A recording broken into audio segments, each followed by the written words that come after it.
Le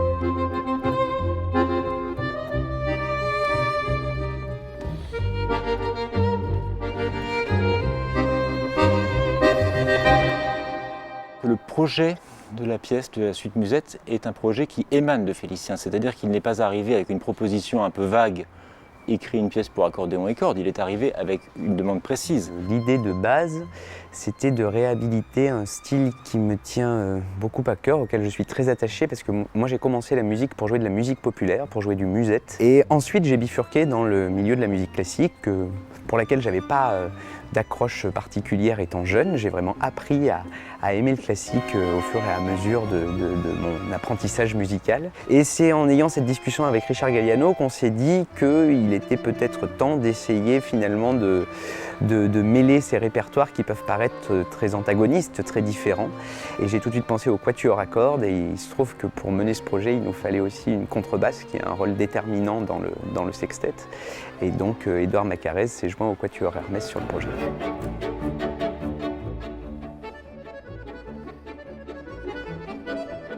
Pour nous, l'intérêt, c'est de pouvoir justement s'ouvrir à un nouveau répertoire, de se rendre compte qu'il était possible de mélanger les sons avec cet instrument particulièrement bien. Ça permet d'élargir notre vision de la scène, de la musique, de l'apprentissage d'autres musiques aussi. C'est quelque chose qu'on doit ressentir ensemble en ayant un groove très personnel aussi.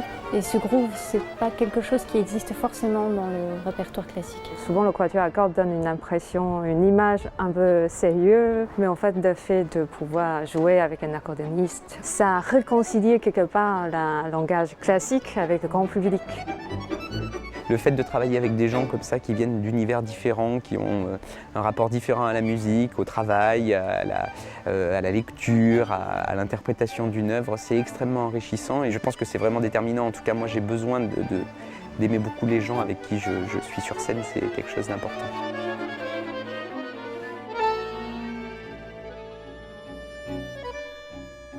Alors un enregistrement, c'est toujours un moment un peu particulier parce que c'est un peu comme laisser partir un enfant et lui donner ses derniers conseils avant de le laisser partir. C'est assez unique de pouvoir être aussi proche du compositeur et de faire part de ce qu'on aime ou ce qu'on n'aime pas, ce qu'on a envie de changer, ce qu'il a envie de changer quand il nous entend répéter. Donc c'est hyper enrichissant. Chacun essaye de faire le maximum pour donner le meilleur résultat et forcément ça crée une connivence et une cohésion qui fait la beauté sans doute de ce métier. C'est pour ça que c'est intéressant de faire ce métier. On a eu 3 jours pour travailler ensemble avec le sextuor, pour fixer tous les derniers petits détails et puis maintenant la chose ne m'appartient plus.